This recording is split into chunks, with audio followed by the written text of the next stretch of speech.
इस वक्त एक बदलाव की, परिवर्तन की आंधी चल रही है। चारों तरफ लोग बदलाव चाहते हैं। 27 साल के बाद लोग एक नई उम्मीद चाहते हैं, क्योंकि 27 साल में उनको भ्रष्टाचार के और कुशासन के सिवा कुछ नहीं मिला। लोगों ने बड़ा भरोसा करके इन लोगों को 27 साल दिए। अब लोग बदलाव चाहते हैं और पूरे गुजरात में एक आंधी चल रही है। बड़ी मज़े की बात यह है कि जब से आईबी की रिपोर्ट आई है कि आम आदमी पार्टी की सरकार बनने जा रही है, ये दोनों पार्टियां, अब सीक्रेट मीटिंग हो रही है इन दोनों पार्टियों की। रात को 12 बजे 1 बजे इनकी मीटिंग होती है और अगले दिन ये एक ही भाषा बोलती हैं दोनों पार्टियां।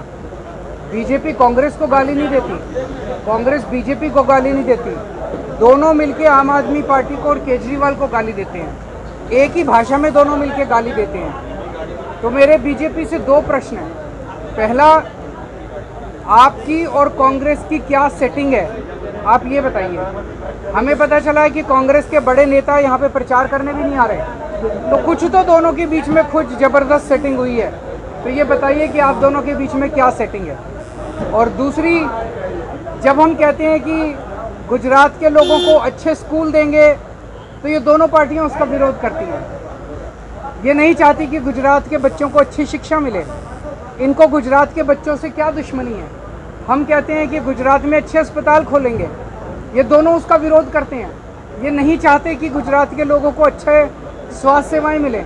हम कहते हैं गुजरात के लोगों को मुफ्त बिजली देंगे। बीजेपी हिमाचल प्रदेश में जाके कहती है हम फ्री बिजली देंगे, वेस्ट बंगाल में जाके कहती है हम फ्री बिजली देंगे, गुजरात में आके कहती है फ्री बिजली गुजरातियों को नहीं मिलनी चाहिए। गुजरात के लोगों से इनकी क्या दुश्मनी है। तो ये दो प्रश्न बीजेपी वाले जवाब दें। नंबर 1 कि उनके कांग्रेस के साथ क्या सेटिंग है, और नंबर 2 गुजरात के लोगों से इनकी क्या दुश्मनी है कि ये नहीं चाहते कि गुजरात के लोगों को फ्री शिक्षा, फ्री स्वास्थ्य सेवाएं और फ्री बिजली मिलनी चाहिए।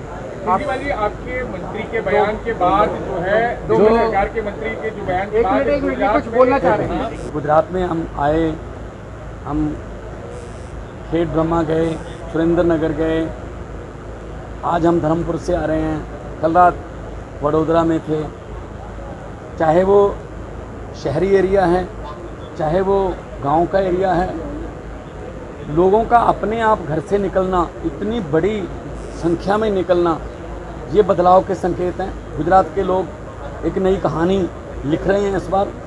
पंजाब में भी बिल्कुल ऐसा ही हुआ था कि हमारी जो जब 40-50 दिन रह गए थे इलेक्शन में, तो लोग अपने आप बाहर आके हमें कह रहे थे कि हमें भी जो है बदलाव चाहिए।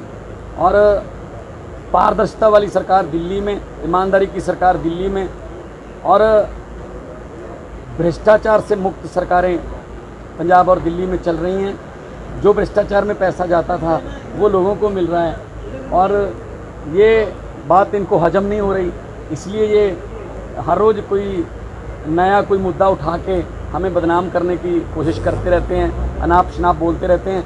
हम स्कूलों की बात करते हैं, हम अस्पतालों की बात करते हैं, हम बिजली की इंफ्रास्ट्रक्चर की बात करते हैं, लेकिन ये एक दूसरे को बांटने की बात करते हैं। मैं तो यही कहूँगा कि राजनीति में अगर आना है तो केजरीवाल की तरह कर असूलों की बात, और राजनीति में अगर रहना है तो केजरीवाल की तरह कर अस्पताल और स्कूलों की बात। और गुजरात के विकास के लिए इस बार लोग वोट करेंगे। पहले लोगों के पास कोई ऑप्शन नहीं थी, पहले लोग सिर्फ ये कहते थे इसको हराना है, जीत कोई मर्जी जाए, लेकिन इस बार ऑप्शन है मशीन में। अब लोग पॉजिटिव वोटिंग करेंगे कि इनको जिताना है, हार कोई मर्जी है। अब आप पे हावी हो गई है और आपके पोस्टर वायरल हो रहे हैं।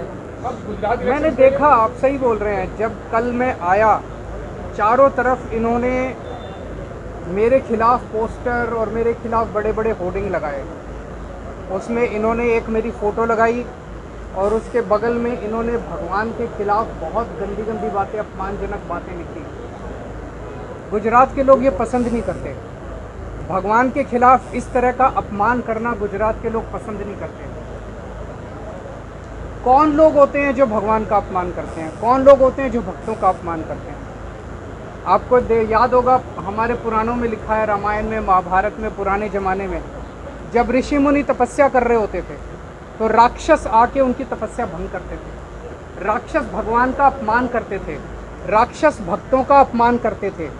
ये जितने लोग जो इन लोगों ने चारों तरफ, आपकी नफरत मेरे से है, आप मुझे जो मर्जी बोल दीजिए, आप भगवान का अपमान कैसे कर सकते हैं?